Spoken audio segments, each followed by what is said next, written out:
We are back with another vlog today, and guess what, folks? We're gonna be linking up with Krystel, and we're gonna be going to brunch, and we're gonna continue the conversation of, migrating from Trinidad, the US, and making our way out to Bangkok. So yeah, sit tight. We're getting ready to go and link up with Chris. Let's go, and can't go nowhere without your card. So anyways, let's go. So one of the things that daily vlogging has just really forced me to do is just get outside more. A lot of times, when you're a digital entrepreneur and you're working from your computer, you're inside a lot because that's where your workstation is, right? So this has just been forcing me to get outside a whole lot more, explore more places, and document the entire journey while it's happening. So we're gonna go link up with Chris right now. Our ride is here. Sawadee-ka. Keron Rose? Yes. Perfect. BTS, yeah, on.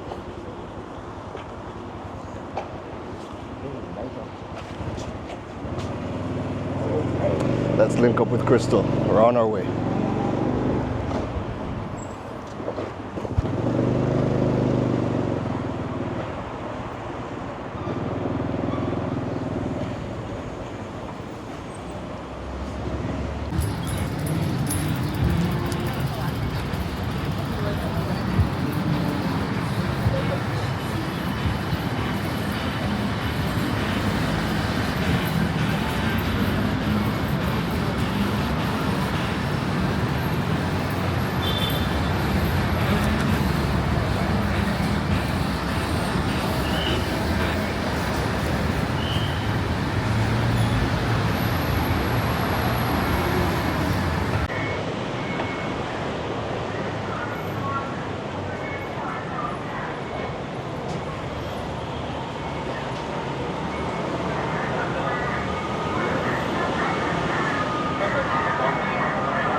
So Krystel told me to meet her by the Mr. Shake.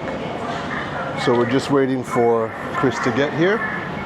And this is the BTS station. This is the en route BTS station. Right now, because of the air quality, they're allowing everybody to use the trains for free for the next 7 days.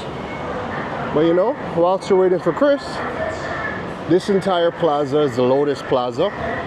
So you have a lot of restaurants and food spots downstairs, and the entire grocery is this big, massive grocery on the top floor. When you actually come into En route and you come up the platform, the other side of En route, it also has a mall and a movie theater. So let's just see if we can see that. So from here, if we were to go to on this side, so you have the movie theater, you have restaurants, movie theater, restaurants, and then you have multiple condos in the area as well. So that's all connected to the en route BTS station. So if you're planning on coming out to Thailand and you're looking for a good area to move, honestly, I love the en route area because it's just outside of the hot spots, like the downtown, like really, really busy areas, and where all the expat heavy areas are. So it's not as busy as like Asok and Phnom Chita and some of those areas, but En route is close enough that it's like 15 minutes to get there, 10-15 minutes to get there. You're close enough so that you're not too far, but we also have a lot of things happening over here as well. It's just not as busy. So this area, I really like this area. You can get anything you want in the area, but it's just not as busy as the downtown area. So yeah, love that about that. Let's go see if Chris has arrived. She's late. She was the one that said 2:15, and I'm here, and she's late. Shame. This girl operating on Trinity time. You can't be living in Thailand and operating on Trinity time still. That's flagrant. That's flagrant. Anyways, let's go and try to find her. What's the time there? What's the time be? What's the time day? 2:30. You know who was on time? You know who operating on Trinity time? I was standing behind you for literally 15 minutes. You see how people does lie? You just recognize me. I seen when she came in, you know. But I was knee deep trying to understand. It was 2:20. How are you? Keron, I've had a lot of fear, as you can see. I know you wouldn't understand when it's disrespect. Listen, disrespect. Disrespect. I don't understand. Hello. Watch your back. She claims to have hair on her head, but she ain't seeing the hair on my face. This was watch day too, you know. Well, guys, thank you for all of your comments and your requests. Based on your requests, I am back with Keron for another vlog. Vlog. I get it mixed up, yeah? Vlog and vlog.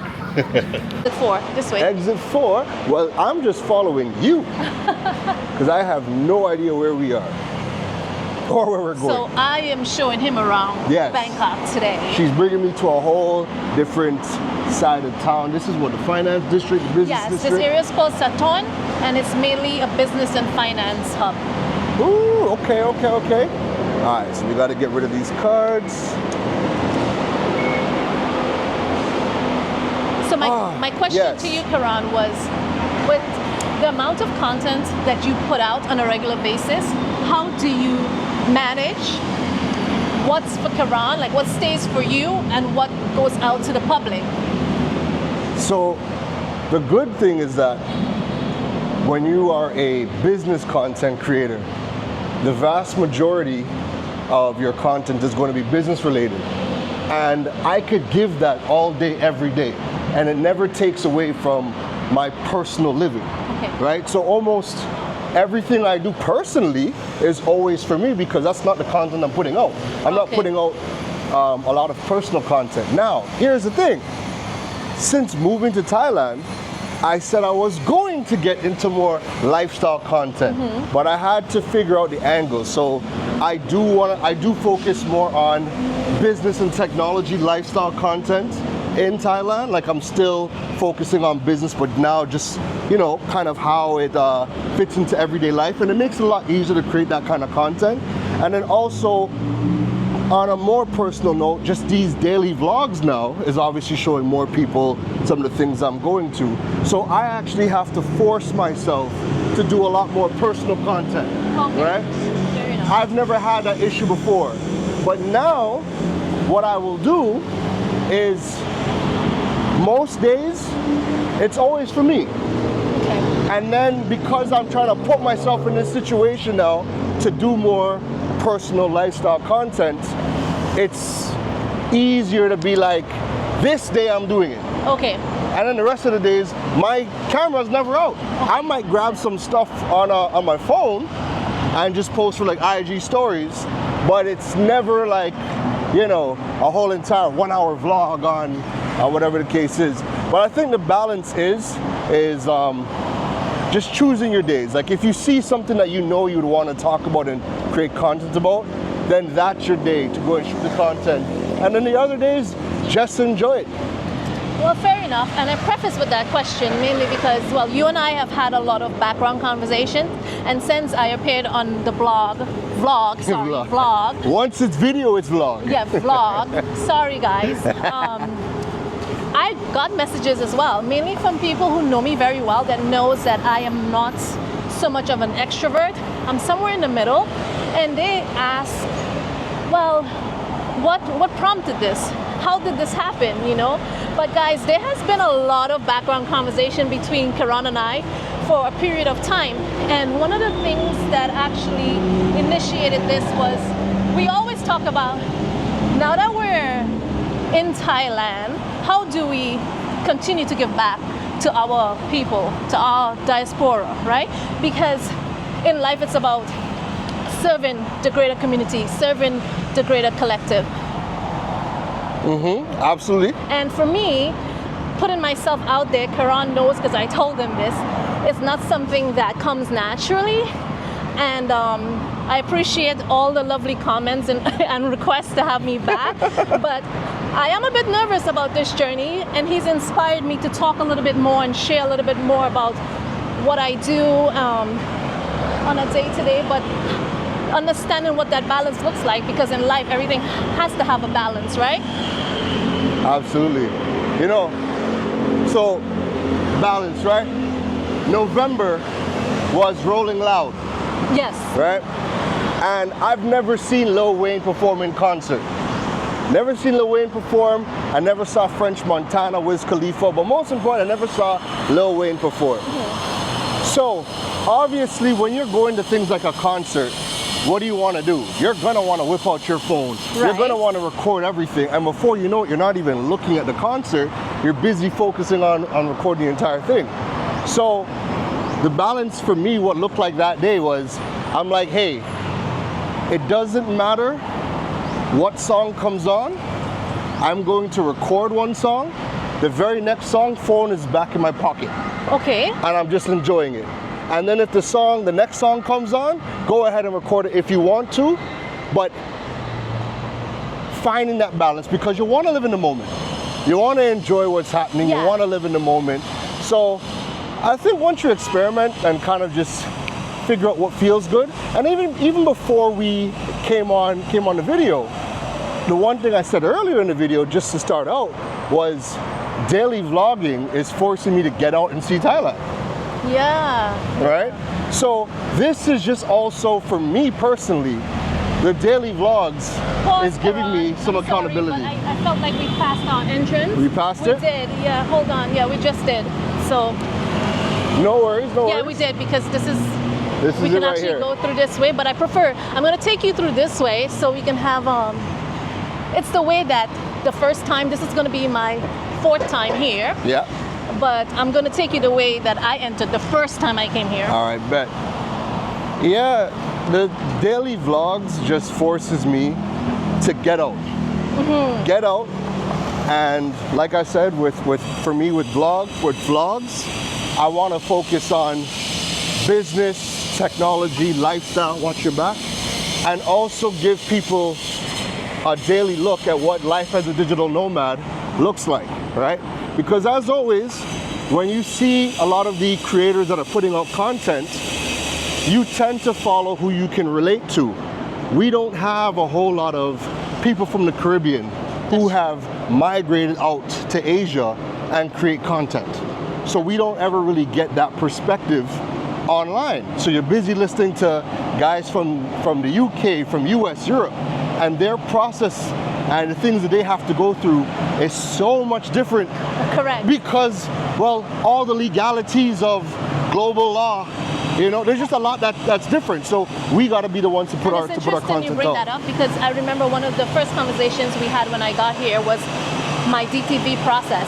Yeah. And you applied from Trinidad. Yeah. And I applied with my US company. So we did have a little bit of differentiation in the process there. Absolutely. And welcome to the Empire Tower. So what is this place called? This is the Empire Tower. This is the Empire Tower. I've never been. Where are we going now from here? Are going to go to a restaurant called Qraft, but it's spelled Qraft. Oh wow. Okay, I would have never have spelled that properly. And the views up there, they're absolutely spectacular. Get ready. Okay, let's go left because the escalator is. No, we're going down Oh. the ramp. So we can go this way. Okay. And then we go down the ramp. I thought we were going up. I was going to say they're cleaning that one. So there's just a bunch of different offices, different companies. So Ooh, in the hold on. weekday, Pose up by the thing now. Pose up by the thing. No, I said you. Watch you now. Watch you now. Watch you now. I'm not that comfortable with the camera yet. Yeah. Okay. Yeah, so I came here only on weekdays previously, and it's very busy. Everyone's working. Right.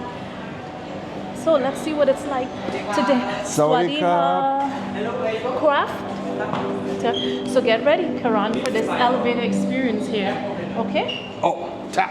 Yeah, go. I'm gonna let Oh. you go first. I've had this experience. You go ahead. Oh, After you, excuse sir. me. Oh my goodness. Wait a minute. No. You didn't tell me like this is experience vibes we were in. I would have been prepared. All right, let's keep it going. Oh, wow. Go ahead and tap on the left.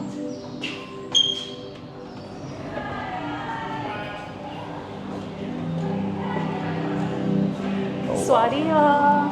Sorry, Cup.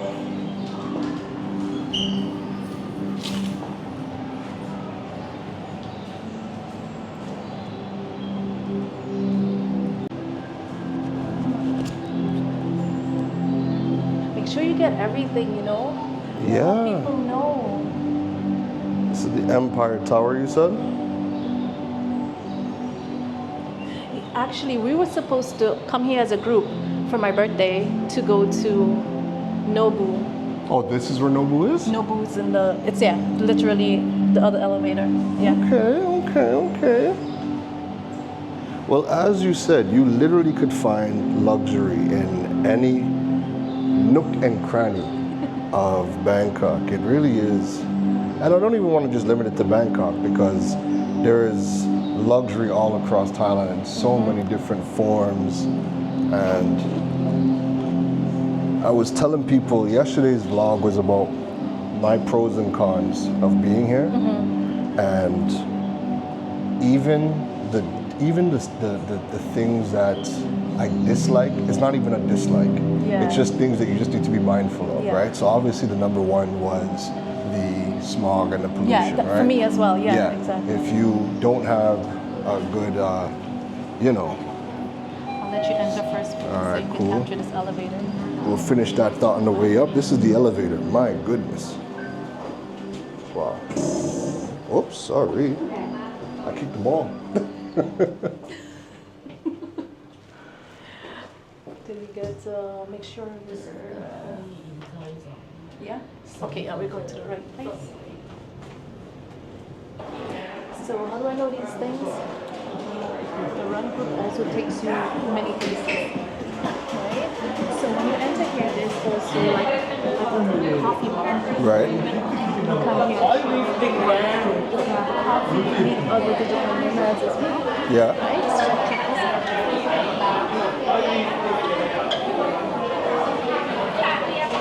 Wow. We're going to this restaurant right here. Oh, hold on. Look at the view.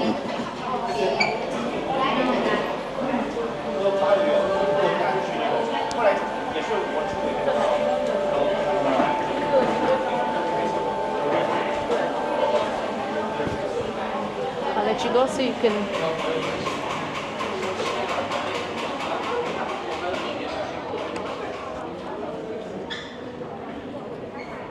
Have you gone inside the... Not yet. I was saving that for when my brother comes. But he also comes in like 2 to 3 weeks. Comes in February. Yeah, so a lot of things I'm like, you know what, I want to do. I'm like, you know what, let me just wait. I'm trying to save for when my family comes as well. Are they coming soon? I'm only saving because mine's coming soon. Hopefully they come back with me because remember I'm leaving this week. Right. Oh, if they come back then yeah. There is no just Saudi cup. 2? The table for 2? Yes, you can have some food or dessert. Food. Yeah, brunch? Yes, we have. You can choose whatever you like. Prefer to be closer to the table, to the window. Sorry, is that okay? Yes, we have.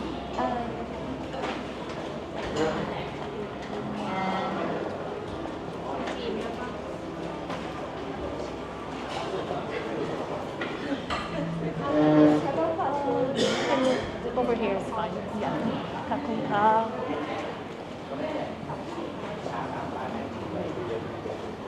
So I like to come here in the week and work and look at these views. It's so inspiring to work from here. What? I'll grab this. Look at this.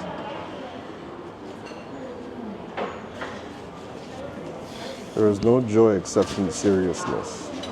Kakunka.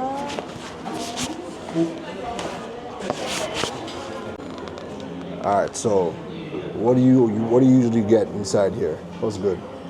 Actually, what I would recommend is the sandos. I've had this one here with the avocado, egg, and strawberry. Absolutely phenomenal. Okay, hold on. What is that? This? It's like This is it. The flatbread. Yeah. Okay. I know last week you stated like you were a poor person, so there are pork options. Yeah, so what is this? Which one did you recommend? I was just With flipping to the avocado, page. strawberries, and egg if you had not had breakfast yet. Oh, wow. Oh, my. Oh, my. The sando. Oh, this looks good too. This sando looks good. It has ham in it, Keron. Yeah, I'm scrolling through. I'm going to find something.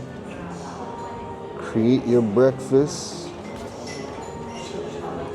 Craft rice.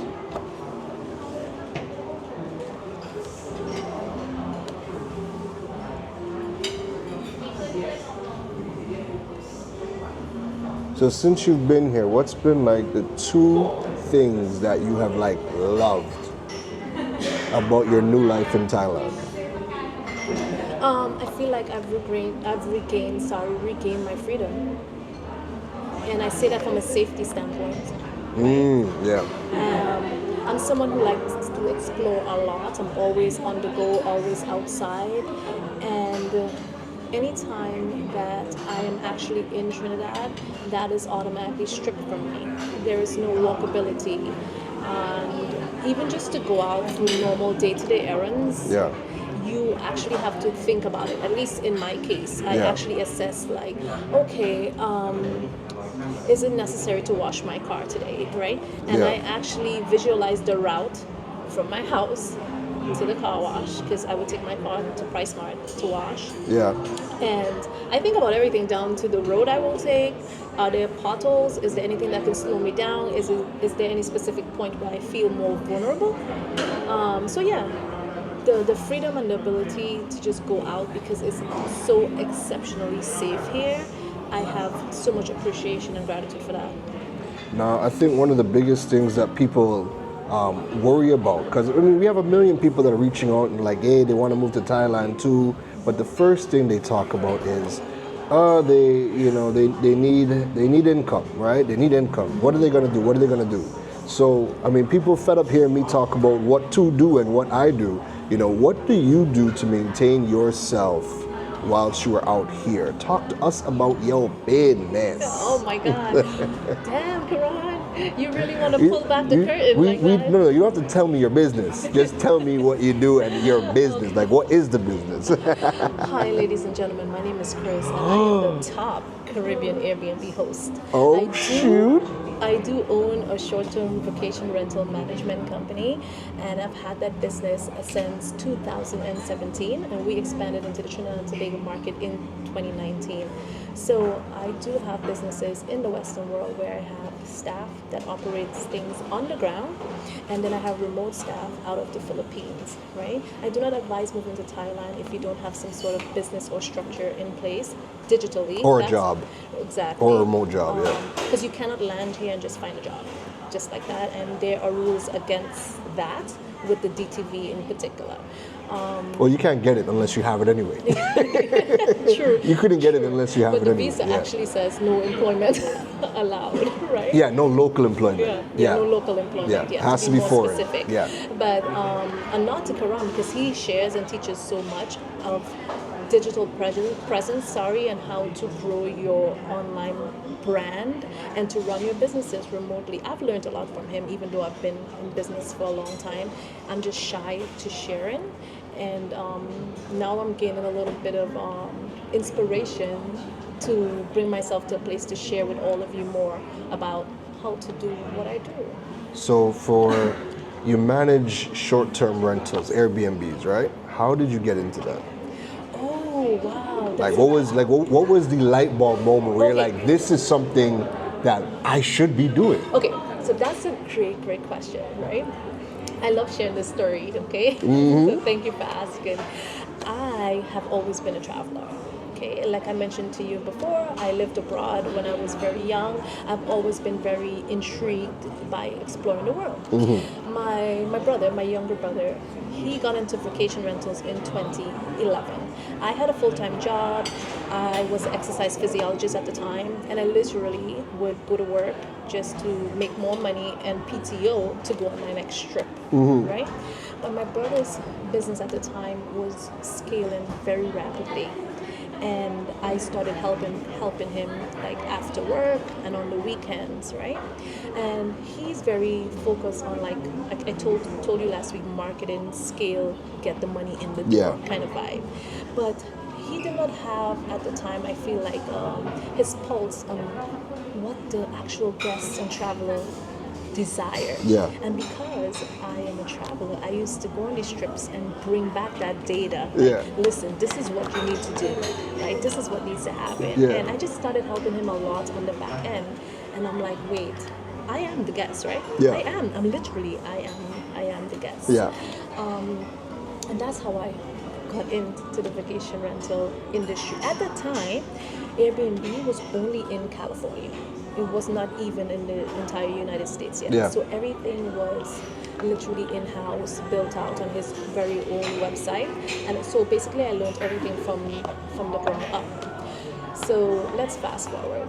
I resigned my job in 2015, right? And this was a huge risk.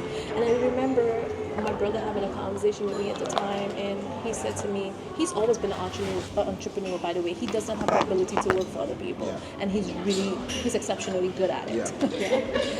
And he told me, look, this is a whole different game, right? And he was like, I don't advise you like taking that leap like that. And then I would probably advise against that with a lot of people, because the level of toughness you have to be an entrepreneur is like, I don't even know how to describe it in words, right? So he told me at the time, 2015, I had already written my resignation letter. He was like, oh, you should try to hold on to your full-time job and just, build on the side.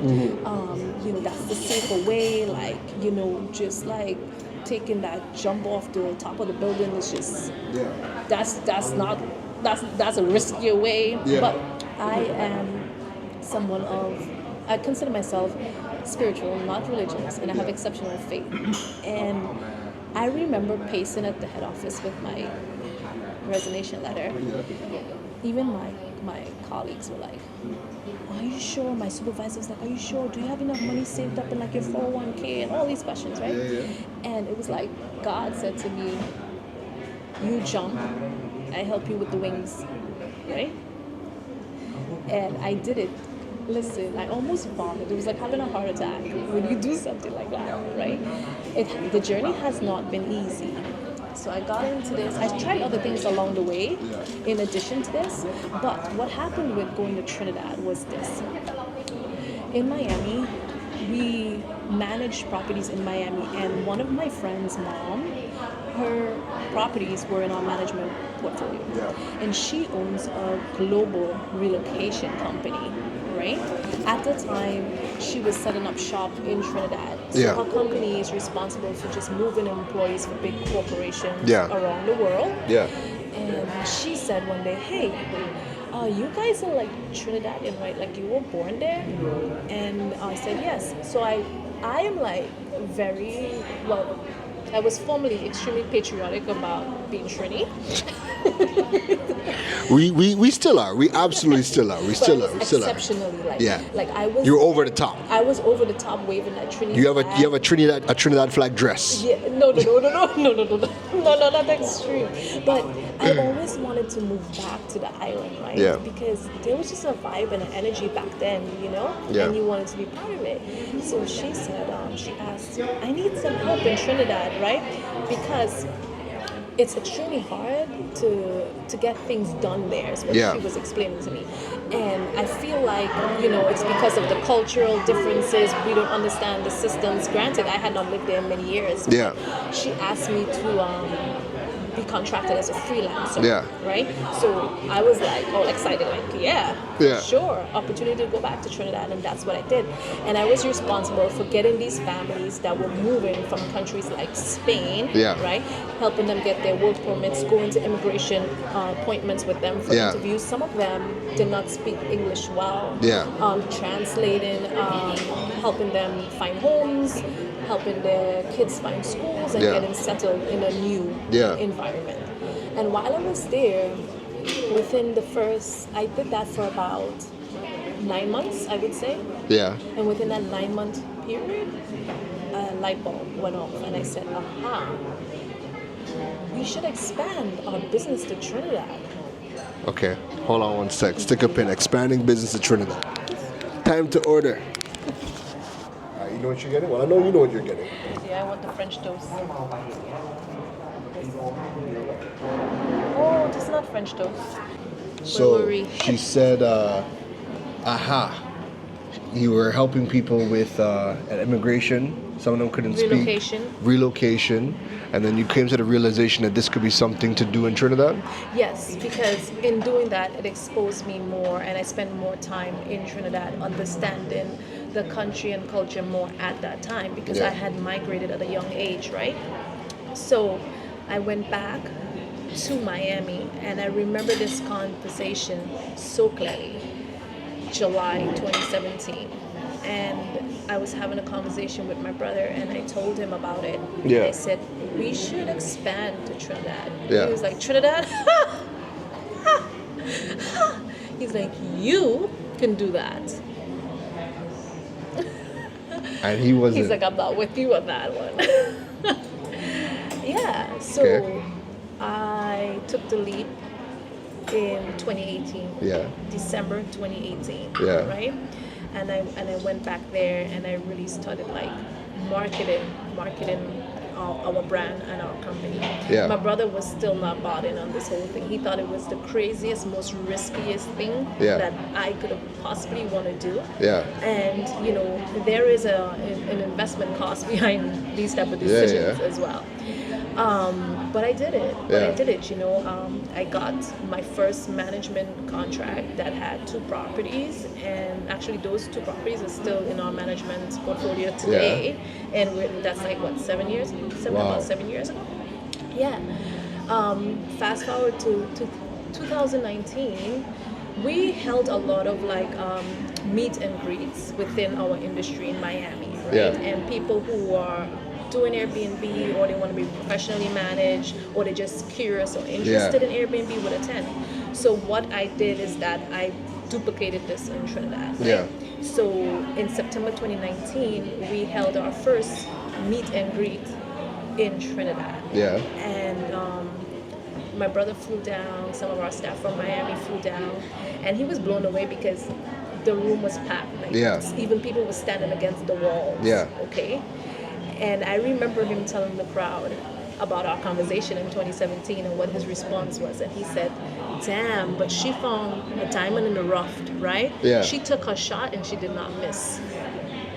And that's how I ended up doing Airbnb in Trinidad on a professional level. Anyone could just go and put a property in Airbnb, but to run on an Airbnb management company on a professional scale, it takes a lot more, and I just think that a lot of people don't even realize what goes on behind the scenes. So which country do you work with that you would say has an amazing Airbnb industry? The US. US? Yeah, like we have like even professional governing bodies, you know, regulatory bodies, every city, every state. But we also have like national groups as well, right? Yeah. And I think like in the Caribbean, some people don't even know that that's out there. No, they don't. Like for example, the Vacation Rental Management Association, that's a professional body that you have to apply to and get approved to be part of as well.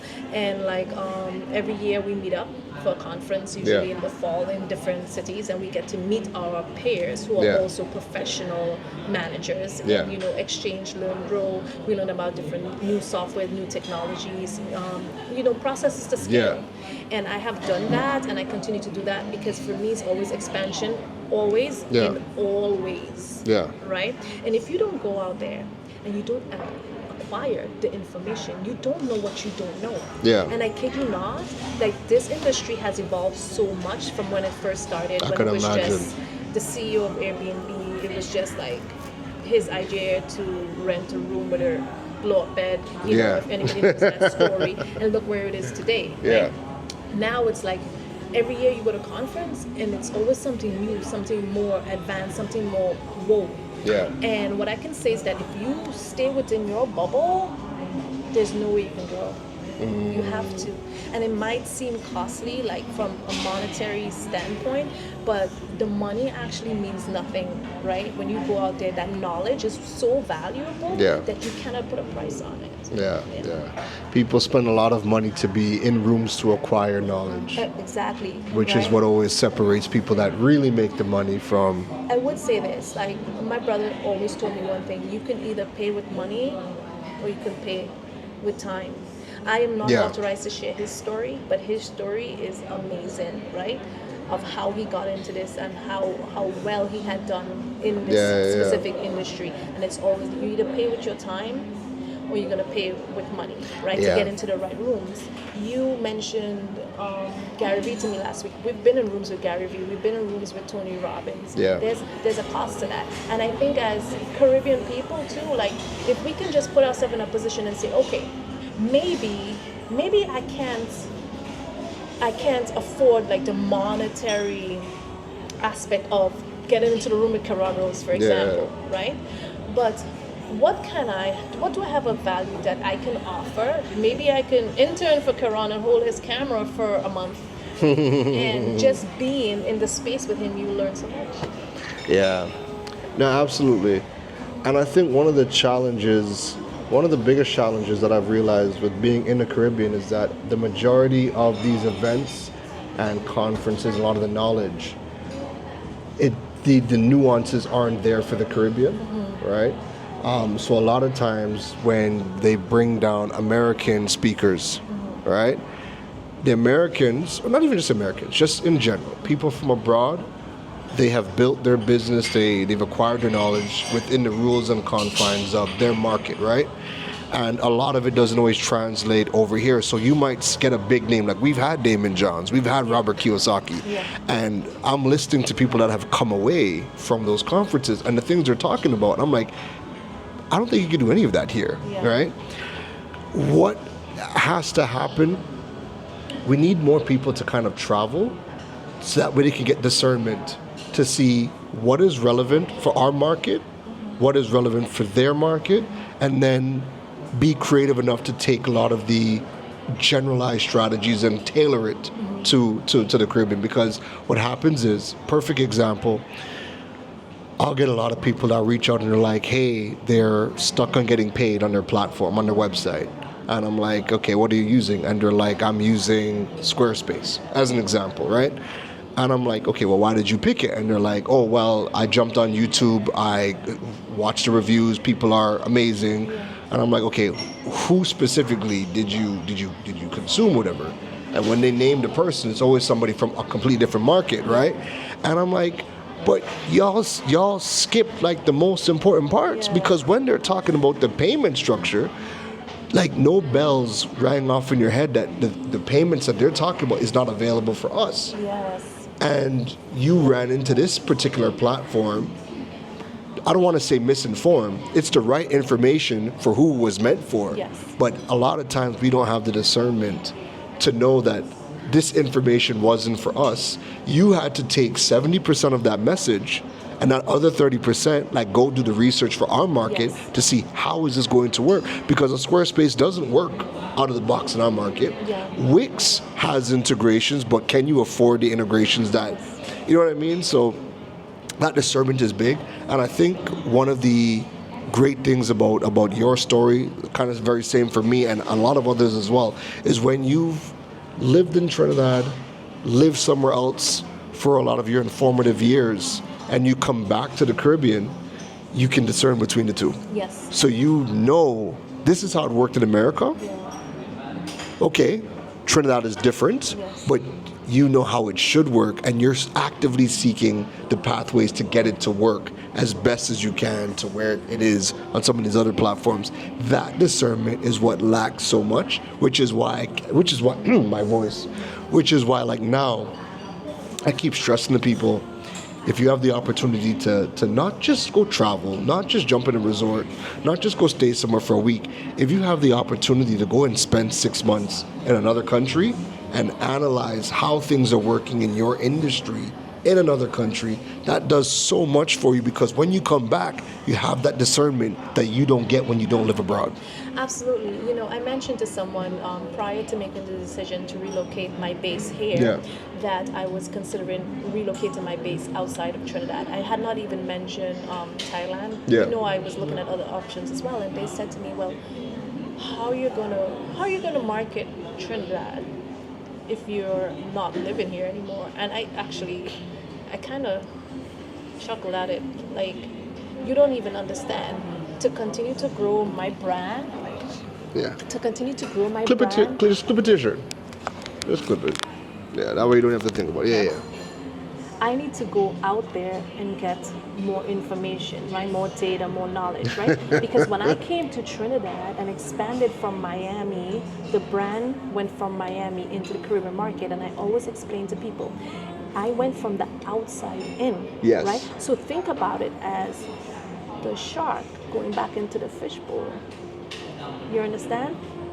So that reverse, it's a lot easier. And I saw in some of your comments, there were people who said that they were U.S. citizens or they lived abroad in the U.S., they moved back to Trinidad. There is knowledge that you acquire, but Absolutely. as you and I would have discussed, the application step Yeah. that's the most critical step. Yeah. So now that I've come further, Thank you, Captain Cap. Just mint. kakunka. Fancy tea, boy. Oh, the tea here is phenomenal. You Yes. can refill this one. Kakunka. Thank you very much. Right. How many times you hit that Y a day? About 100. Yeah. Where was I? So I travel a lot of Europe Yeah. in my 20s, right? So basically over the years I've just been making my way more east, right? Yeah. So this was the year that I come to Asia. And Asia is so advanced, and every day I'm learning more about how does my industry operate in Thailand? How does it operate in the Philippines? How, when I get to Vietnam, how does it operate there? Every country has like different rules, because you're always gonna be battling the hotel industry as well, and they have a stronghold here in Bangkok from my understanding thus far. But the knowledge, the information, YouTube, Google is your best friend. You go there, you have to have that appetite for knowledge, and then Yeah. you can always take it back to your diaspora, your country, and build on that. But in response, like my thought process when that person made the comment to me about market in Trinidad if I'm no longer there, I thought to myself, how much do you think Trinidad is going to change from now to 5 years from now? That's always what I reference, right? Yeah. I know Because the it really country- hasn't I know the changed country much well enough in 10 years that to I've been know there. exactly. Yeah. I know the country well enough to tell you, infrastructure-wise, from the hospitality, tourism sector, I don't see any forward movement, forward motion. We've regressed. Correct. Yeah. I attended, when I first went to Trinidad with all my enthusiasm, Yeah. I attended probably 2 of those tourism board meetings. Yeah. And I kid you not, the very first one, I was texting people back in Miami, and I was like, why I feel like I jumped in a time machine and went to the past. Because the things that they were talking about, we were doing like 10 years prior to that. Yeah. It's wild. Yeah. My mom said the same thing. My grandmother's in the hospital. So my mom works in our main hospital in Canada as one of the heads of the ICU unit, right? And she also lectures she lectured at 2 of our universities on nursing. So when she came back to Trinidad and she was actually in the hospital doing my grandmother, she was looking at the machines, she was looking at procedures, Yeah. just policies, like asking them questions, whatever, and hearing the policies back. And she's like, yo, we stopped doing this 30 years ago. She's like, there's equipment in Mount Hope right now. She's like, I haven't seen in 30 years. Yeah. And it's crazy to think, because I also recall being in that conference room. It was in the Hilton. I remember this clearly, because the young people in Trinidad, they have to learn how to mentally pull away and defect from the programming, right? I always tell people, You don't do that there. You gotta leave. Reject the programming, reject the programming, right? Yeah. Anyone who knows me always says like, Krystel does not take programming easily. Absolutely not. So I was in the room and, you know, they had the young ones, you know, giving you the agenda and all these things. Yeah. Young people working in the Ministry of Tourism. Yeah. And just by the way that they're dressed, today we talked about like your parents, how you show up in the world. Yeah. You shared something on, gosh, I just forgot the CEO of Meta's name, but you shared Mark Zuckerberg, yeah. You shared something about his him. But rebrand, yeah. These young girls, they were very young and they're like wearing jackets with shoulder pads. And I'm like, what year are we in? I was like really confused. I'm like, so the young people, they're just by default accepting things as the way they are, not even understanding there are so many options out there. First, you have to believe it in your mind, right? Once you, with the mind, anything that you can tell your mind to do, the body automatically will follow and you take action. Well, you see, and this is what the challenge is, right? It's a lot easier for us to say it because we've left. And when you're coming back, you're like, oh my God, like really is like coming back in time and you're trying to get people to where the world is at right now. Meanwhile, Asia's 20 years, 30 years ahead of that, right? So for us, I don't see the programming of the younger generation changing until they leave. And this is why I'm so big on everybody should try to get away from the Caribbean. Go live somewhere else. The US kicked your ass. Canada kicked my ass. The people that have gone to the UK and then come back and they can discern. But just so many people there are people that have never left Tobago. There are people that on a regular basis don't leave Sangre Grande. There are people that don't leave Kingston. There are people that don't leave these small cities and small islands. So until they can start to venture out, see the world, see how things work, then you come back and you're like, oh, okay, you can discern, but it's a struggle right now. And I accept my ignorance with that because that is something my father always told me. He's like, Krystel, there are people that have never left Tobago. Krystel, there are people who've never left Arima. Krystel, because for me, being in Trinidad, I used to get easily like frustrated. Yeah. And people need to also start moving away from these legacy brand countries, the UK, Canada, and the US, right? I've expressed with But Keron, you get friends and family discount when you go. Yeah, exactly, right? Caribbean people love to go there and, you know, Bum on the couch. Yeah, stay for free kind of thing. Always. Which is why it's never going to change. And that doesn't help you. anytime soon. That No, it doesn't help you. Like you acquire so much knowledge just like learning how to book your own hotel, learning how to find your way to and from the hotel, right? And I've expressed to Keron how much everybody knows how much I love the Middle East because that takes you even further into the future, right? Yeah. And I recall specifically January of last year arriving back in Miami, and there was a lady sitting across from me. She was in India and traveling this region for like 6 weeks. Yeah. She's from Orlando, right? Yeah. And we got off the aircraft, like literally everything was trashy, messy. The officers were looking a bit disheveled. The escalators wasn't working. The elevator was down. We were like literally lugging our luggage, and she was like, "Why do we come back here? What are we paying taxes for? Look at this. It's like we just came back to the ghetto." That's what she said to me, and I busted out laughing. Right? She's like, "I'm literally going home to Orlando, just to reset, repack, regroup, and I'm out again." When you see the world and you have that exposure, then you realize that they cannot sell you whatever they're trying to sell you. And Caribbean people believe strongly in the legacy brand countries. Yeah. And if you want to defect from that, they don't understand why. But you see, this is why these conversations are so important, and also why sharing that journey is so important. The reason why they're continuously still going to Canada. Ooh, the food has arrived. Stick a pin. Belly, because we're going upstairs, maybe. Yeah, we'll definitely go upstairs. Yeah, that food looking. But yeah, one of the reasons why they will continue to go to the US, Canada, and the UK is because friends and family, they understand what it takes to get there, and they have a place to crash. The reason why the conversation that we're having is so important is because people, what we're doing is not normal. We are the outliers. People that are in the digital space are the outliers. People with digital skills are the outliers. So now that people in the Caribbean are now seeing people making money online, but now you're no longer just trying to get a job to work from home. Like now you're learning that, oh wow, you can actually be a digital nomad. Yeah. There's digital nomad visas. We can now go to different countries. Yeah. And the first question that everybody asks me when they talk about Thailand is, what's the job scene like? What is the employment like? And I'm like, I have no idea.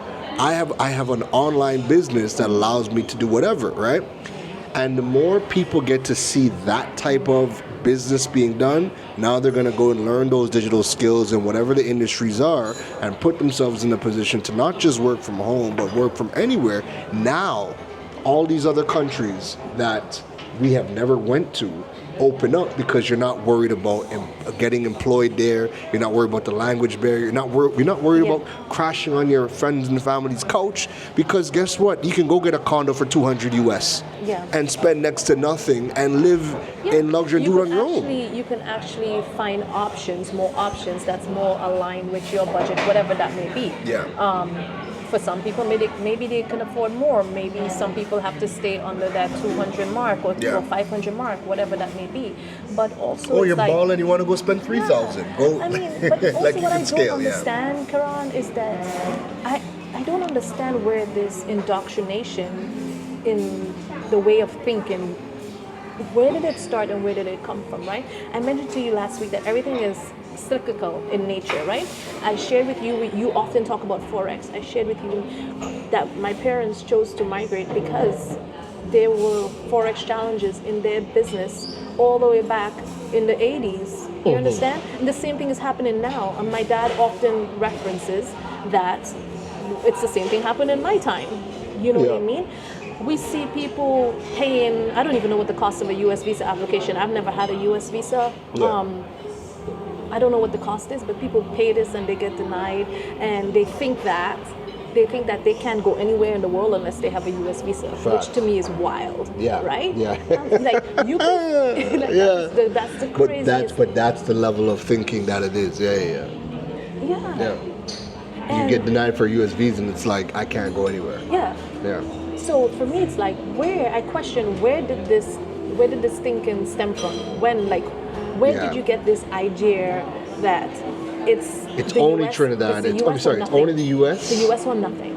Canada is in second place, UK, well, whatever the order is it's the US or nothing. But people need to come to Thailand and see how many people, British people, are here, and Europeans from like Italy and Spain and a slew of other countries, and they have no desire to go back home. They absolutely have no desire to go back home. I tell people, you can go from Port of Spain to Gatwick. And you can go from Gatwick here or pretty wherever, much anywhere, right? But also that shows me that they don't think expansively or creatively, right? It's like, I want to go to another country. It has to go through New York, or it has to go through Miami. We don't Google enough, and that bothers me. We don't Google enough, because a lot of the questions that get asked, like people will throw it out on Facebook. I'm like, you could have just put that on Google and got the question and got the answer to your question. But listen, we'll talk some more, but this food is smelling so good. We gotta eat. What did you order? This is honey toast, but it looks like it has ice cream with it. It does. And I got whatever the hell I got.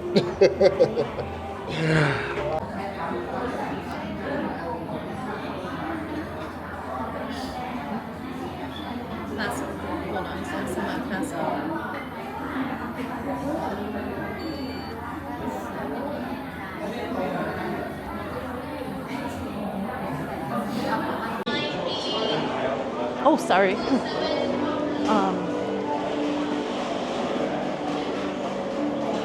we go to Nobu? Thank you for, what was that, brunch? Brunch, lunch, dinner, no, now we're All going wrapped for... in one? Huh? That was brunch, lunch, dinner, all wrapped in one? No, I'm gonna eat again, trust me. Oh my God. And I'm like, I'm actually full. I had it was basically fruit, right? Yeah. Yeah, on my plate. Oh yes, that is true.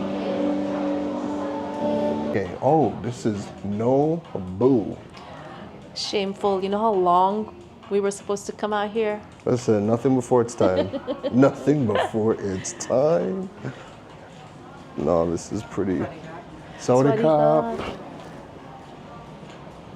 Okay, lead the way. I have no idea. Well, what I we're have doing. not been here prior, so let's see if we can go this to the is- rooftop bar. Sorry. No, no reservation. You're looking for drink or dinner? Just drinks, maybe some. Some snacks. Yeah. So for now we have two options for the rooftop bar, but we have the bar counter seating available. That's fine. Yes, but with minimum spending 2,500 baht per That's person. fine. Per person. Yes. How many drinks are you gonna have? Not that many. And I don't another drink. option, we have the whiskey bar downstairs. We also have the terrace, but we don't have the service for outside. So hold on. So the fancy place you wanted to bring us are like 2,500 per person. Well, I don't drink alcohol, so I know it will be difficult to reach that spend. That's why I was a little bit taken aback. Yeah, I was about to say. That's why I'm like, not that much. And I can't tote you on my back if you have to drink that much. You know what I mean? Saudi Cup. Sorry.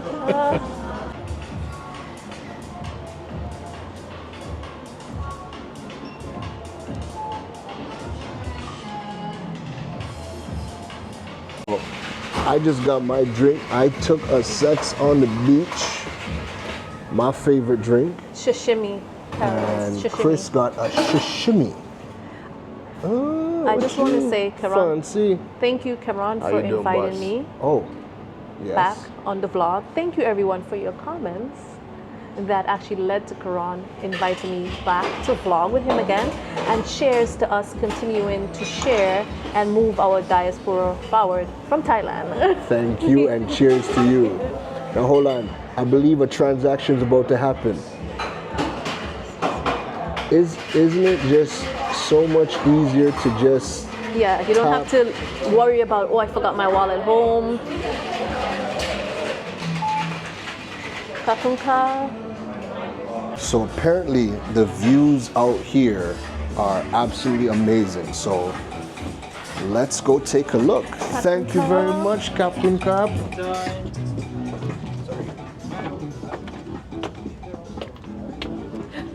Oh.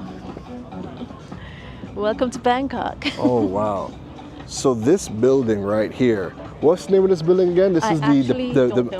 I could never pronounce. Oh, watch the water on the ground. That's a little stream. I almost walked into it. I would have laughed. We would have all laughed. It's the McKennaton Tower. It's M something. Oh, But yeah. this is the tallest building in Bangkok, and you see everybody at the very top. That's a nice rooftop as well. But now let's go take a look at this view. Oh, at the bar, right through here. Yeah. Thank you. It's how you just whip out the English accent. Oh, by the bar. When you've traveled so much, it just, every place leaves a little in Yeah. you, you know? Remember I was telling you about how I was at a place and I've been meeting like the most interesting people there. So last night after I met this guy Tim Sense, who is a Belgian travel vlogger, right? There was a new girl working front desk, and I'm listening to her talk. And I'm like, yo, where are you from? And she is like how she just moved back to Thailand from England, right? She's been there for like 6 or 7 years. Where do you want to go? Just doing school, anywhere, you lead the way, anywhere is fine. So she just came back to Thailand. She just came back. Oops, How do we Jesus get down Christ. there? You're spilling drinks. You haven't even drank anything. You can't be drunk. No. I didn't raise my glass high enough. I just. We have to go down to walk around the Look, terrace. besides. Yeah. The steps. So yeah, Chris, I'm hearing the English accent, and it turns out she lived in England for like the last 6, 7 years, but she's half Thai, half Italian, who lived in England for. So you're hearing a Thai accent, you're hearing an English accent. You can see she Oh, clearly sorry. has. May we just pass behind you? Of course. Oh, thank you. She almost said no. I just noticed she was taking a photo of you. I'm so sorry. I did not recognize that before. We were going to this table over there. Just to finish that. Ah, thank you.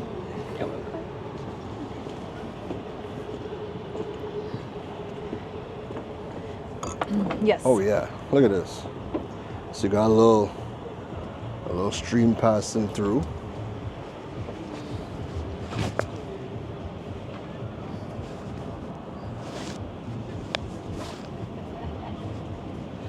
Bangkok has the most amazing rooftop restaurants and bars that I have seen, and the only thing that's, I don't want to say ruining it, but the only thing that's dimming the shine of this is literally the smog. Smog, yeah. Yeah.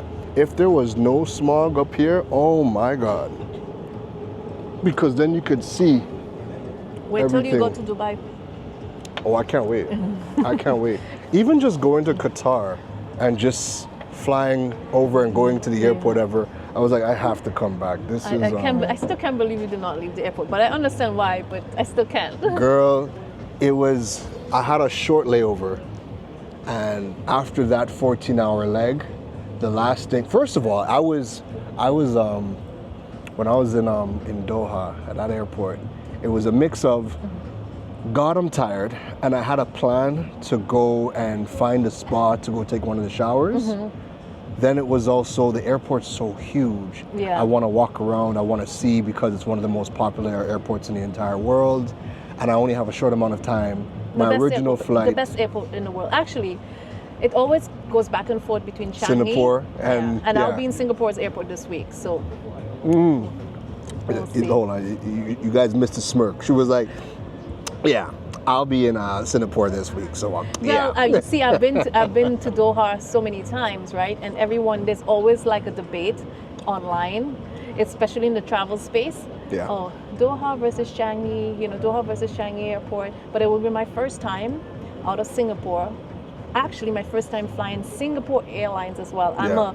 I'm a Q Suites girl all the way. You can't tell me anything bad about Qatar Airways. Yeah, Qatar no, they're Airways. fire. But we'll see what Singapore Airlines offers on my flight this week. I seen that Singapore Airlines won Airline of the Year 2024. It's always like neck and neck with them in Qatar. Yeah, correct. So I am taking actually the longest flight in the world this week. What's that? What flight is that? That is from Singapore direct to JFK. That's crazy. 18 hours and 15 minutes. I don't think I could physically do it. Yeah. So we will see how that goes. You excited? Of course. I'm a little bit of an aviation geek. I just absolutely love, like, my favorite place to be is on an aircraft. All right, so this is what we need to know. Long travel tips, long haul flight tips. Long haul flight tips. Try not to drink alcohol. This is as I've gotten older. Compression socks. Hold on, for you or in general? Like, no drinking alcohol?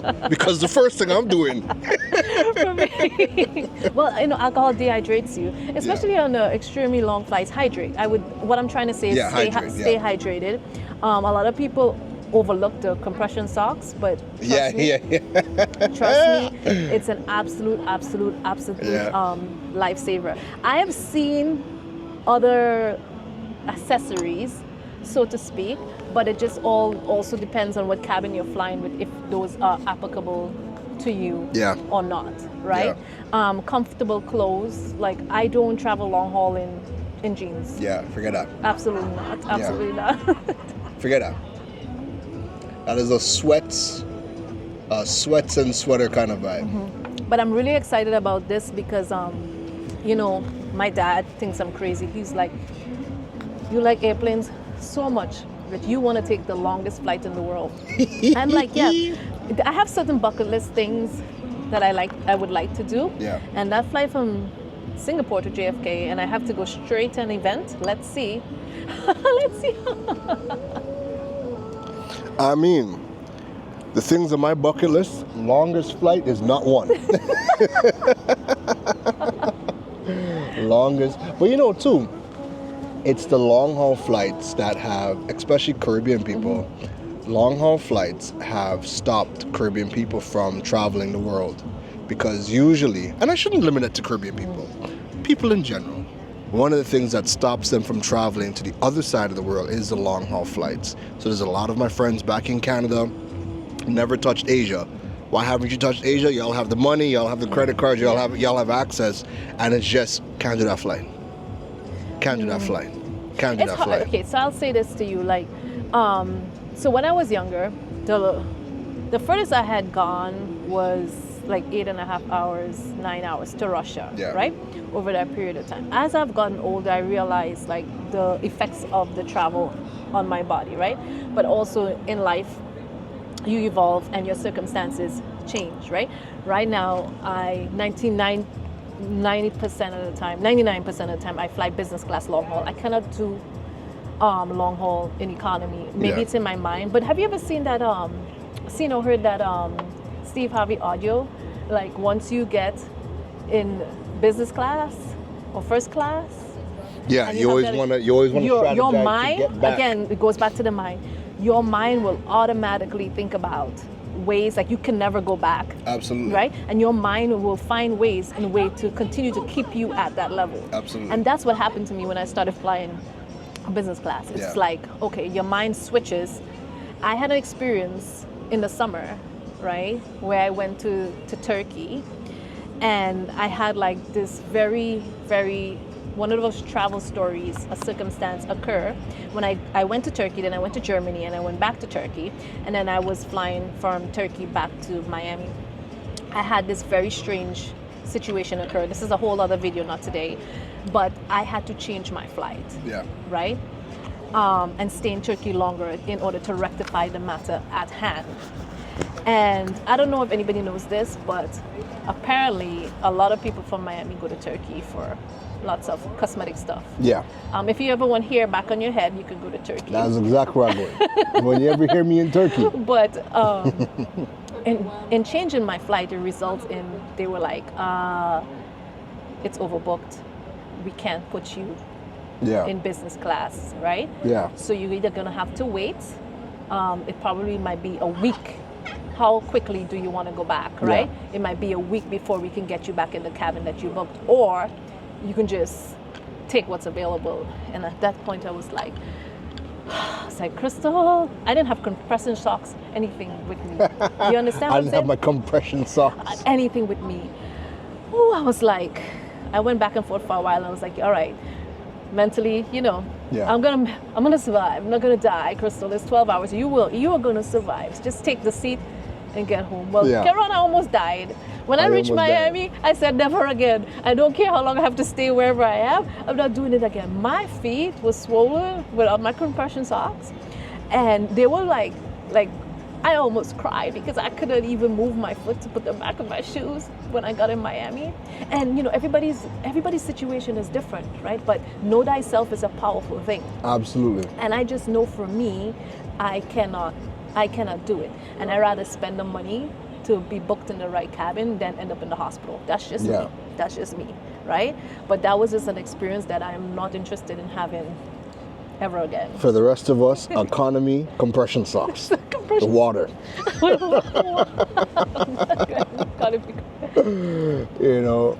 But again, these conversations are so powerful because we have such a lack of perspective Caribbean-wide, and Yeah. I want more people to see how Caribbean people have been able to leave Yeah. and go to anywhere other than America, the US and Canada, and thrive.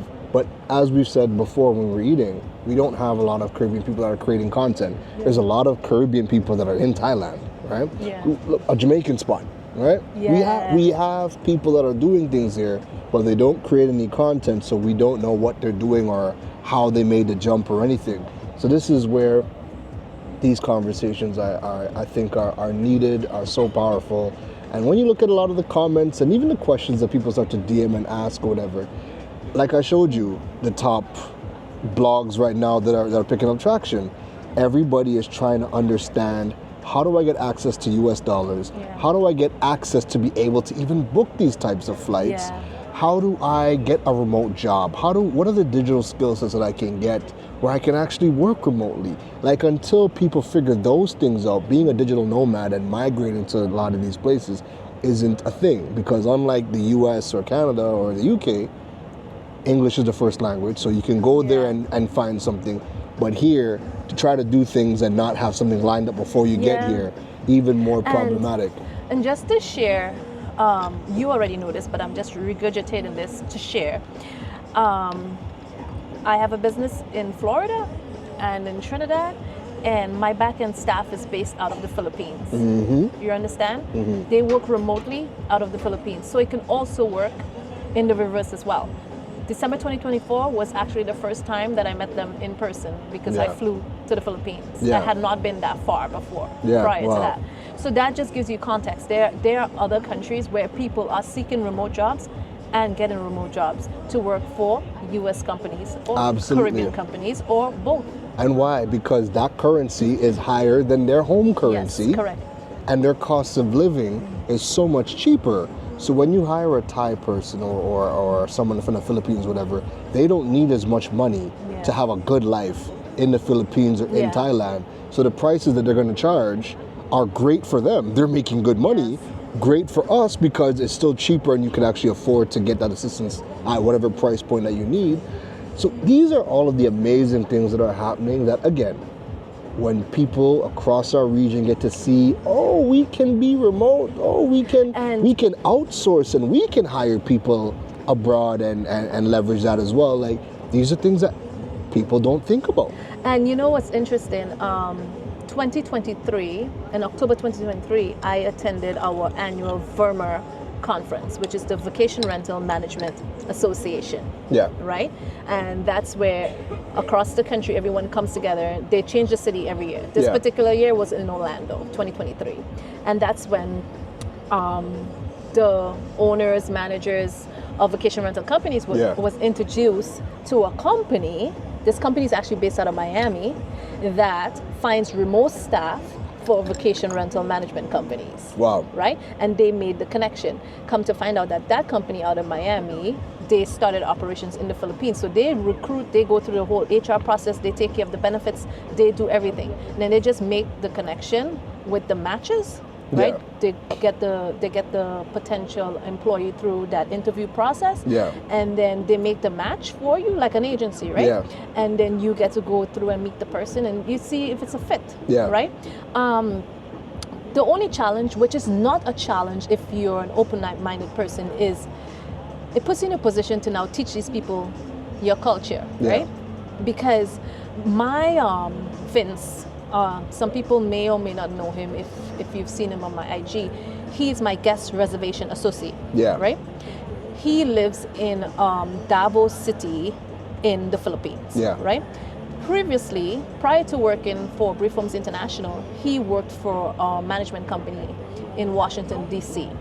So he had experience. He actually has a degree in hospitality, and he had experience working with vacation rental management companies in the States. And if he was sitting right here, right now, he will tell you, now working for a company that has operations in the Caribbean, particularly Trinidad and Tobago, the experience has been night and day. He says that he has learned so much. And it's the constant challenge just because of the way things operate culturally. Right. You understand? And when you have to teach someone the culture, I had to learn. I had to learn when I went back there. Both of us, for sure. I had to learn. Now I have to teach someone else.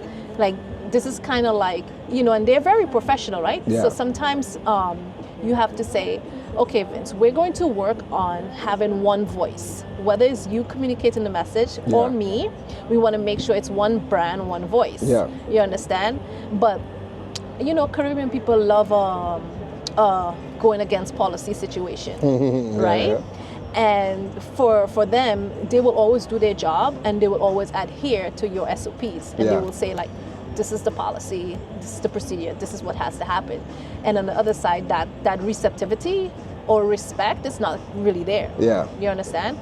And as a business owner, in a way, you want that, because how do you scale and compete at a high level if you don't have systems and processes and policies in place? Correct.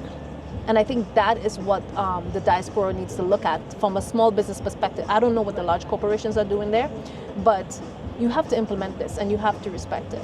Well, this is where we need more workshops and things to kind of hold people's hand, because a lot of the programs, like a lot of the accelerator programs in the Caribbean, when you actually look at the requirements to join some of them, like Unitrust has one, Scale Up program, when you look at a lot of these programs, they only work with you if you've already earned $1 million, Oh. right? So a lot of the accelerator programs will have like, they want you at a particular stage, and that particular stage you've already earned a significant amount of money.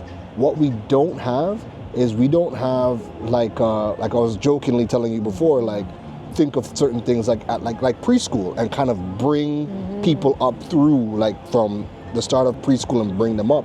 We don't have like a preschool for businesses. Ah. So A lot $1 of the million, programs- like US dollars or TT dollars? TT, but Okay. that's still a lot, Okay. right? So when you've made that, and that's when a lot of the accelerator programs want to work with you, when you've already made that money. But by that point in time, to even get to $1 million in Trinidad, you have to have processes, systems in place to Yeah. even get to that point. So what we need more of is preschool. You want to be a business, hold your hand from the very start and kind of bring you to that entire process.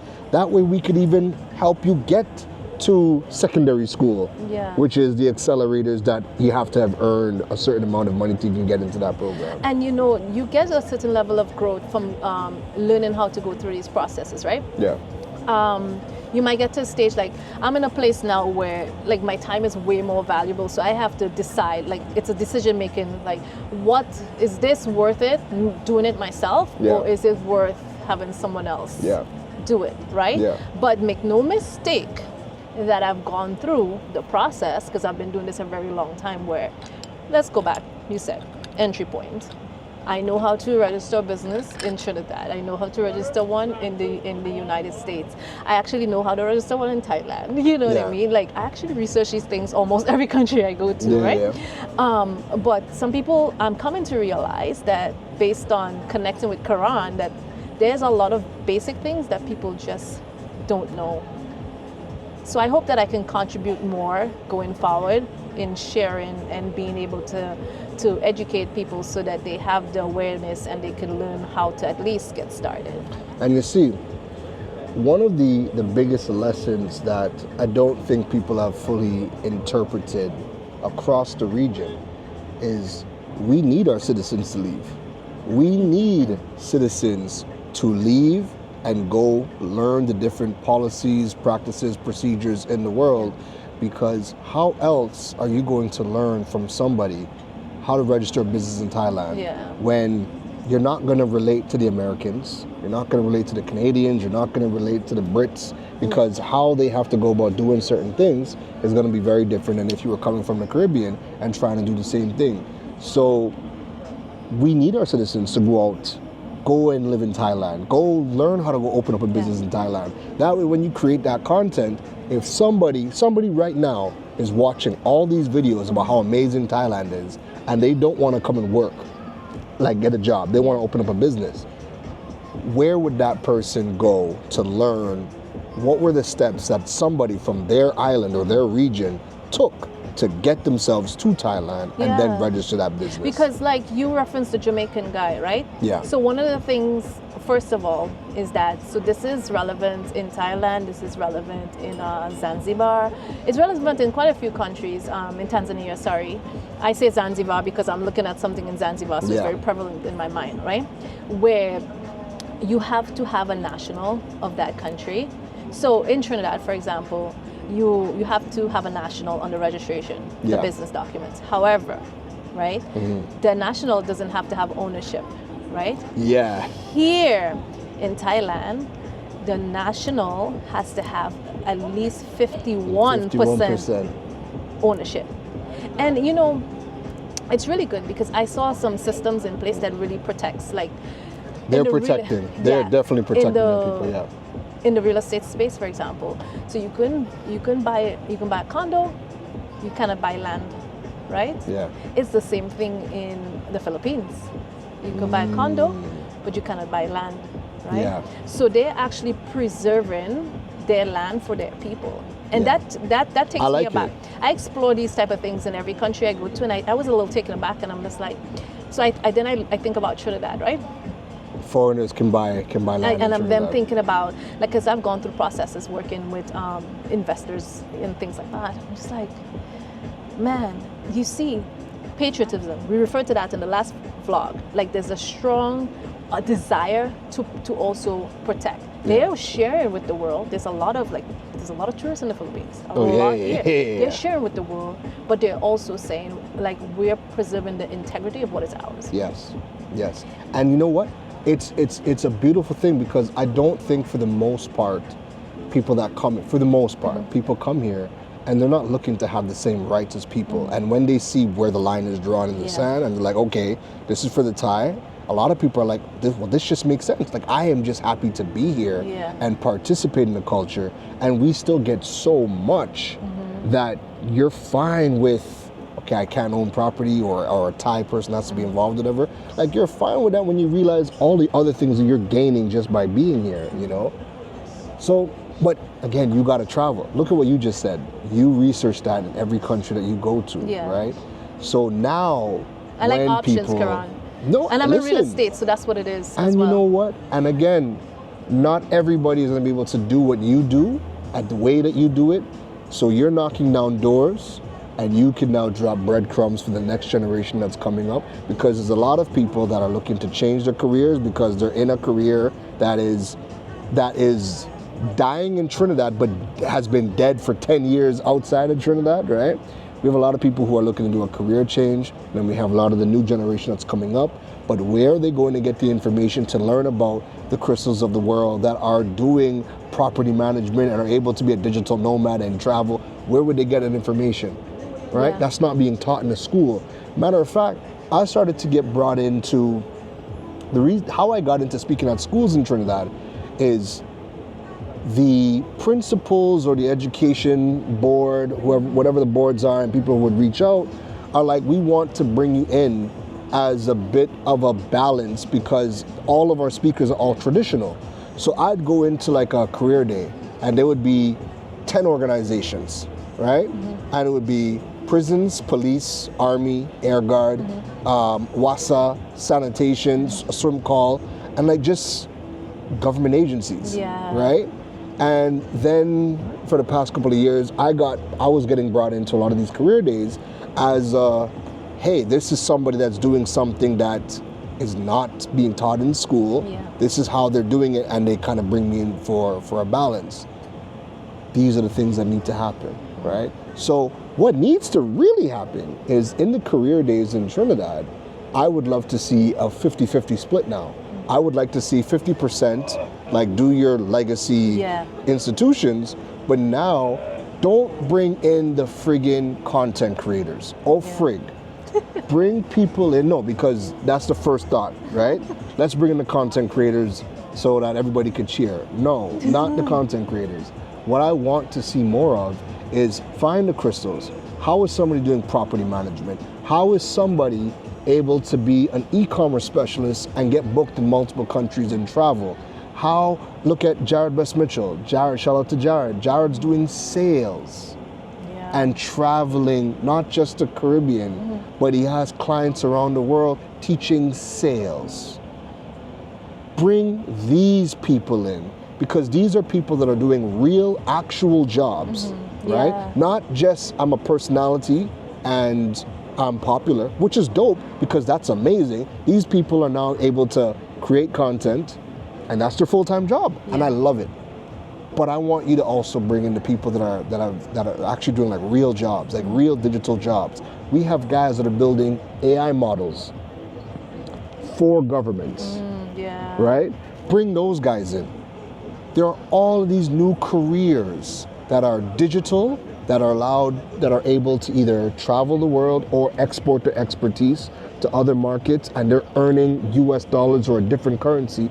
Those are the people that need to start coming into the career days. But again, the guidance counselors, the principals, the teachers, they are the ones that are reaching out to us and bringing us in. And if they're not aware of those other types of careers and what people are doing, then they don't even know about it to bring those people in. That is what has to happen if we ever have any hope of Trinidad or the Caribbean progressing. So one, we need citizens to leave. We need citizens to do amazing things all over the world. But then we also need them to keep abreast as to what's kind of happening back in the home country. And it might not be 100% on the person. What Kyle Maloney from Tech Beach, one of the things that he suggested that I thought was dope was he's like, bro, we need a ministry of diaspora. We need a ministry that is tracking all of our citizens around the globe, and their whole entire thing is just searching for opportunities, like mapping how they were able to go about doing certain things to see what they could recreate. We have Trinis that are in Facebook, we have Trinis in NVIDIA, we have Trinis everywhere. So why are we not tapping into those relationships and creating those relationships on a national level?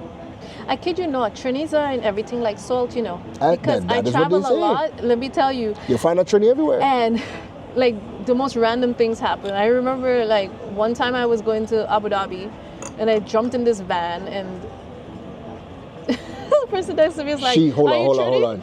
She paused for a second because she's like, wait a minute, that story ended kind of. No, it's crazy because like, yeah, so it was, we were going from Dubai to Abu Dhabi and the family was a daughter like my age, a mom and dad, they were Trinis, literally living in Florida as well. Yeah. And like we connected and we're friends to this day, you know what I mean? And I'm just like, it was kind of like, wow, it doesn't matter how far I go, I always bounce it up a Trini somewhere. you'll always bounce up a Trini anywhere. And again, we have so many that are looking at, you know, Asia as an opportunity now, because guess what? Now they have a point of reference. Now they're starting to see people that are out here and they're like, oh, this is how were able to make that jump and how they were able to make the move.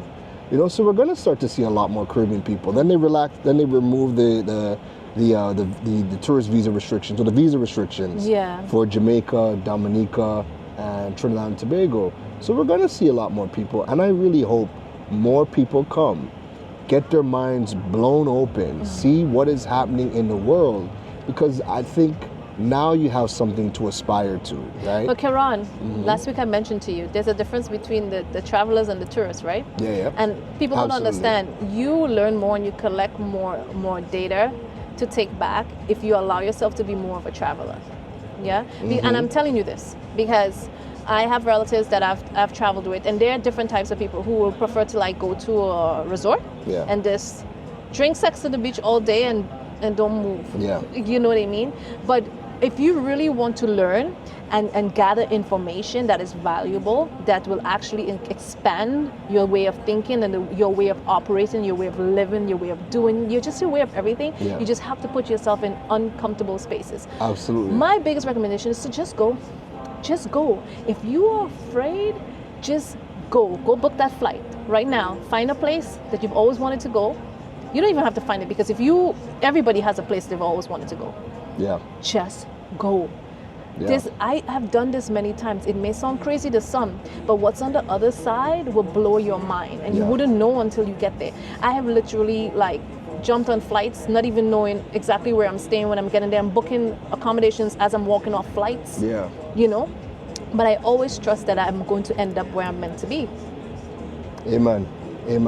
And this is why, to that message, I stress so much on people to learn about all of these new digital skills, because I just turned 38, and the things that I'm able to do right now, I was not able to do in high school. Yeah. So for me, I didn't really have a career that I was like sold on growing up, because nothing actually stuck. Right? Nothing felt like, oh, this is what I would love to be doing for the rest of my life. And it wasn't until like in my 30s that I'm like, things matured, technology matured. I knew I always wanted to be in something in tech, but I didn't know what. And now that things have matured, I have found what I like to do and what I'm interested in. Yeah. It just wasn't invented yet. Yeah. So a lot of people, don't know what they want to do because it might not be invented yet. But we have so many new things that are rapidly coming Yeah. out that there's something for somebody. And I want more people to be curious. Go just jump on a Google search, top digital skills, because the minute you get to learn a digital skill, everything Krystel just said, it's so much easier to do when you're not worried about your income. Yeah. Like if you have, before we linked up, I was watching a video of a guy that right around COVID, he was in the States and he was working. He's not Caribbean, he's in the States. And he took a job at Walmart and it was paying $13 an hour, but it was a fully remote job. And he's like, he asked one question during the interview. He's like, am I allowed to work from anywhere, right? And they were like, yeah. Now he's like, at the time, I didn't really know exactly where this was going to lead me, but being able to take that job, getting the job, being able to work from anywhere, he's like, once he got it, he was thinking about where to live, like another city, Yeah. but then he's like, why stop at a city? Yeah. And ended up moving to Colombia, where that $13 job, Exactly. the money went so much further. And he's like, yo, my mind was blown away, blown wide open after that, because Yeah. it created so much more possibilities for me. Like if I could work at Walmart doing this basic ass job Yeah. for $13 an hour, move to Colombia where the money with the US dollar is a lot stronger, and that money I couldn't do anything with $13 an hour in the States. Yeah. That same money is doing something for me in Colombia. That opened up so much opportunities and just thoughts about what could possibly happen. That is what we need. But just look at this. Look at this, right? When you look at the condos, this is a condo in front of us. Down there is a pool, and so that little blue dot, that little blue strip is a pool, and then they have a tennis court right below, right? One thing that people don't realize, or just from the Western perspective in general, is the cheapest condo in there is probably about $200 US. And you're still getting access to a pool, Yeah. to a gym, to a basketball court or a tennis court. Like you still get access to everything. So we don't even talk enough about just leaving the West and coming to some of these countries is a great way to save money. Because like I said, that there's a perception that's perpetuated and it's not aligned with where these countries are today. You understand? I think that everything is packaged like, oh well, Thailand's a third world country, or Cambodia's a third world country. So things are packaged. Eating dog in Cambodia. Waiting for that vlog with you and Andrea. Hey, But it's Lord. like they wrap every country in like in a marketing package, Yeah. and they sell it to the West that way. It's been sold that way, Yeah. but people don't understand that things evolve, places evolve, people evolve. I am not who I was just 2 years ago, 5 years ago, Yeah. 10 years ago, right? Yeah. Evolution is part of the human experience. Yeah. A lot of these countries were not what they were 30, 40 years ago Correct. when we learned about it in school. Yeah. Because let me tell you something. When I told people I'm going to Vietnam in December, they're like, Vietnam? Isn't that where the war happened? I'm like, the war? The war? The Vietnam War is the reason I should be worried about Vietnam? Listen, you have to laugh. You have to Oh laugh. my You have to. God. No, dead ass. People were messaging, they're like, yo, isn't Vietnam wrapped in war right now? Aren't they in conflict? What about the what about the Contra? Do you know that Vietnam is the #1 most affordable country in the world right now? Yep. I've been paying attention. Yeah. But digital Well, nomad of course- news, of course you're you would using know it, that. but we're looking, we see the same information just for different reasons. Yeah. But I'm saying that because Yeah. some people may not even know that. No, correct, Yeah. yeah. I've been sharing that. I've been sharing people's the list of like top cities of expats that expats are rating to live in, and none of them are Western countries. Yeah. All of them were European countries, Asian countries, some South American countries, and again, a lot of everything on the top 25 list for 2024 of best cities to live are cities that at one point in time you would have been like, why would I ever live in Kuala Lumpur? You know what I Yeah, mean? yeah. But things have changed, things have evolved, and we just haven't updated our knowledge Listen. on what's I told you how much I love the Middle East, and anytime I go to the Middle East, Yeah. it's always a comment. Like people always, especially in the U.S., Middle East. Yeah, that's but again, one of those buzzwords, right? Yeah. Hold on, you know what I noticed? They know how to make you do 2,500 on that side. Why? That side's where the fucking sunset is. Oh, that was the Instagram side. That's the Instagram side. Oh, well, they could keep that side today. Yo, hold on. So they think they're slick, right? So the side of the building that we are on, we don't get the sunset, right? So we get a nice view, but we don't get the sunset on this side. The other side of the building, the restaurant is charging 2,500 per head. You have to spend 2,500 baht per person because that side has the sunset. Yeah. I mean, good marketing. I would do the same thing Good from a marketing. business standpoint. Yeah, But why not? Because people come to Bangkok 2,500 for these rooftop sunset, Instagram worthy. Oh yeah, spend your money. Spend your money. But when you think about it, right? My appreciation for money is very different now in Bangkok because 2,500, that is almost 3 weeks worth of me going to you hunt, you cook, Yeah. right? I'm very cognizant now. Anything that crosses 1,000 baht, literally, is pushing into an entire week's worth of groceries. So you said something on your Instagram a couple months ago, if I'm correct, and you said the real flex now is how little you spend. That's the real flex? Like The flexibility. You did say that, Yeah, right? the flexibility. So yeah. it's so interesting. So I was having a conversation with my mom last night regarding the property that I'm investing in the Philippines, right? Yeah. And it's like, it's hilarious, right? When you think about the opportunities to invest in real estate in the West. In the US right now, it's insane. And I don't even want to, don't get me started on Trinidad real estate. Yeah. But in any case, so I'm telling my mom, this is like a fraction of what I pay for a handbag. like, and she's like, that is true. So when you're like, you see these opportunities to invest in real estate and you're like, Krystel, like you buy a designer handbag and this developer is asking for like less than that to book this property. Yeah. And people don't even know those opportunities out there. Well, you wouldn't. You would need, right? You would need to live in the West, then live here, and then you could really start to see what the power of a dollar actually does, right? Because I mean, I will always show. I try to constantly show the prices that I do certain things to just get people thinking. Yeah.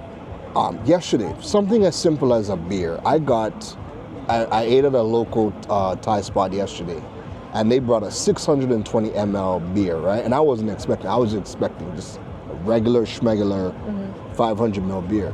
They bring out this friggin' big ass beer, and I'm like, oh my god, I didn't order this, You didn't right? order that, yeah. I didn't order this. This is a lot. And then when I see the price, I'm like, oh my god, it's $2. Yeah. Right? It's $2. And then that same price for the same product in Trinidad would be different. The same price in the States would be different. And it'd be so much more. So when I hear things, like I said, when I hear things costing more than 1,000 baht in Thailand, and I'm like, yo, I go to You Hunt We Cook, I get a week's worth of dinners, and I'm spending minimum a little 1,100 or 1,200, depending on what I'm getting. But that's still a week's worth of pre-cooked dinner by a chef. When I hear things crossing that, I think twice. Because I'm like, is this worth a week's worth of dinner? I'm going to say something. This might bother some people, but hey, we're going all in today. Yeah? Carnival is coming, right? I'm in hospitality. The cost of accommodations in Trinidad for Carnival, right? Yeah.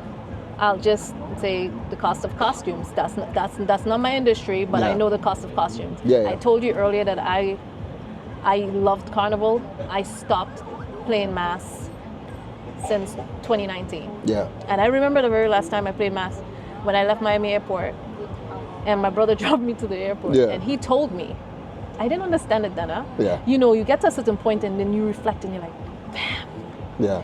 and he told me, this is going to be your last time doing this. But at the time, I love Carnival. Yeah. There's no You way. was here every year. I was saying things like, I will be with a stick in the road still playing mass.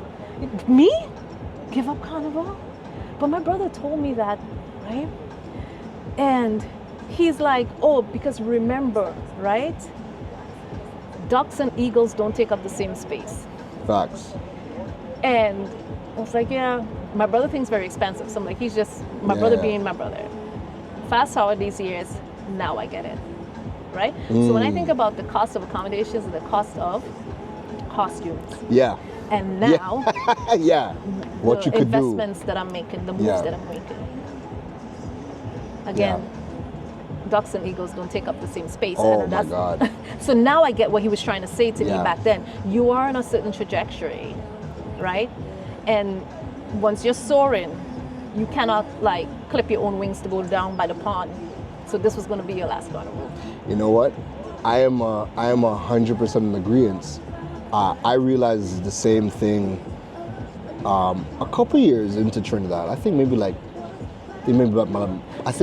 around my fourth year, where I'm looking at the prices of Carnival, but I had started my business and I was just thinking about how much the same money I could spend in Carnival, how much I could do in my business to generate more, right? Correct. And last year, got brought to a party, got brought to an event, and the event that I was at, it was just all CEOs, politicians in a VIP box, drinking, eating, all inclusive, right?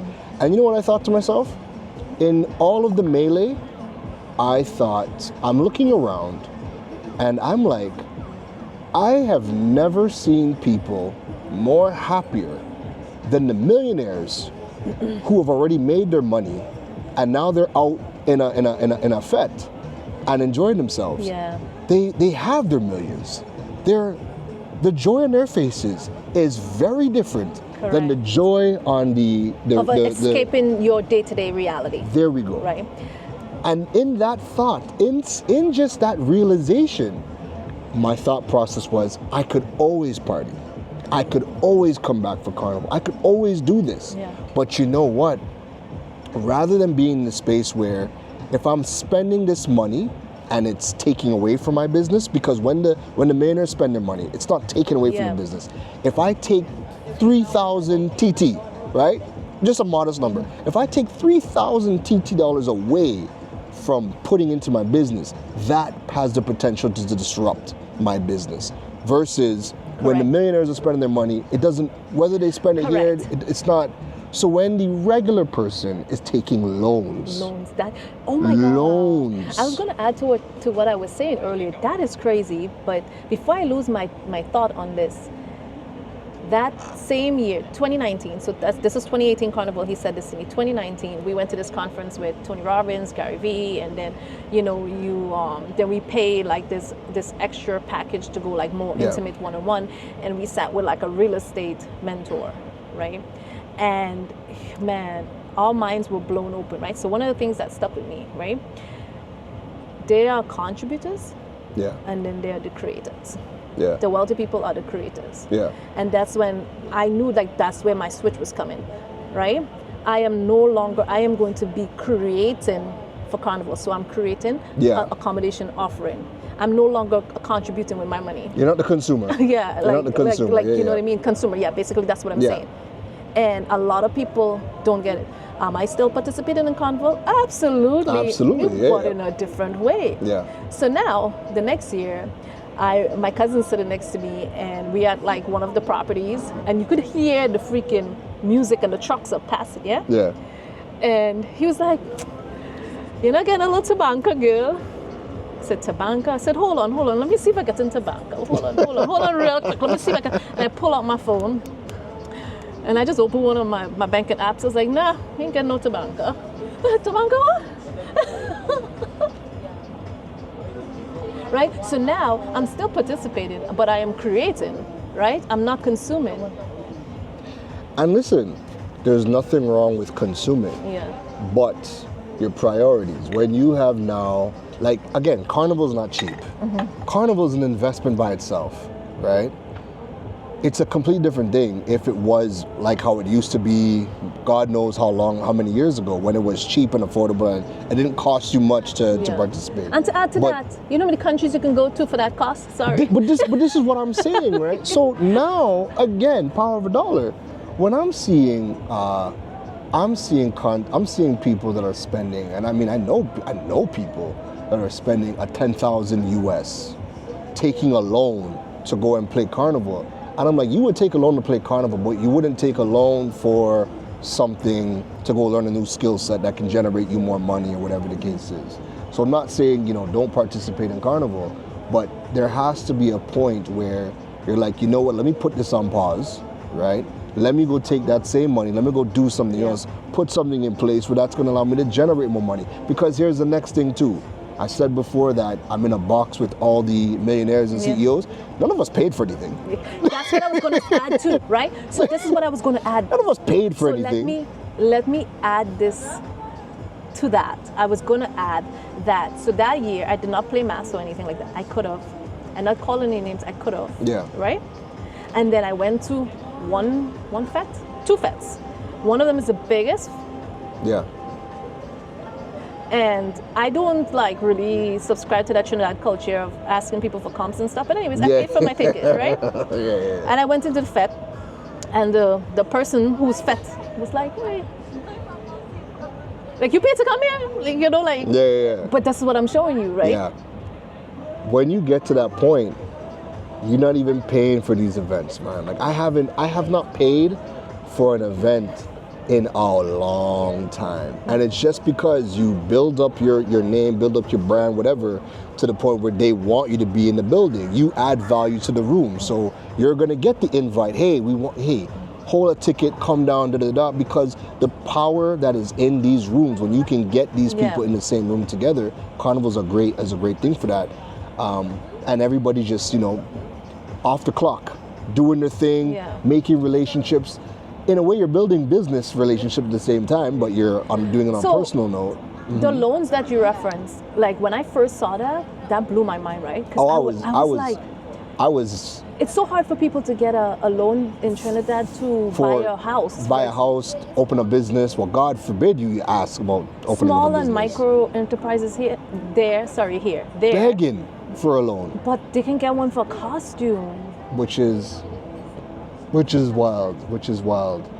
So, I mean, listen, a lot has to change, but on a personal level, all I could do is hope that these conversations and the people that do get highlighted for doing things differently and doing it in different places, all I could hope is that the right people find them at the right time. And my clarion call to everybody is, just start trying to share just a little bit of information, because the region needs it. We all fed up. Yeah. We're Googling something and it's an American. Always. Right? It's an American or it's a Brit, and it's information relevant to their market. Yeah. We don't ever have the information relevant for us, so we gotta go and create that and put that out. And thank you for highlighting that, because in my space, you can find anything you want on vacation rentals, on Airbnb, but everything is from the perspective of the US. You're seeing a lot of content coming out of the UK right now, even out of the Middle East. Yeah. But there's nothing coming out of the Caribbean. So I will try my best. I'm now putting my little toe in the water. And we're gonna hold you to it. Oh my God, it's documented. Yeah. We gotta get a next drink. Yeah. And enjoy this view. How was that? Another dope conversation. Had a great time at Nobu. Me and Chris had a great time, hanging out, chopping it up. And now I'm home, and guess what? Life of a digital nomad that works on the Western time. We are just about to jump into a digital strategy meeting, and look at the time. 11 p.m. All right? 11 p.m. So work still has to happen. Again, I'm still working on Western time. That has been an adjustment. I'm accustomed to waking up early and really starting my days early, but now it's a lot of late nights. Man, I sleep in for most of the morning, so that has definitely been a big adjustment for me. But nonetheless, let me go start this meeting and hope you had fun. I'll see y'all in the next vlog.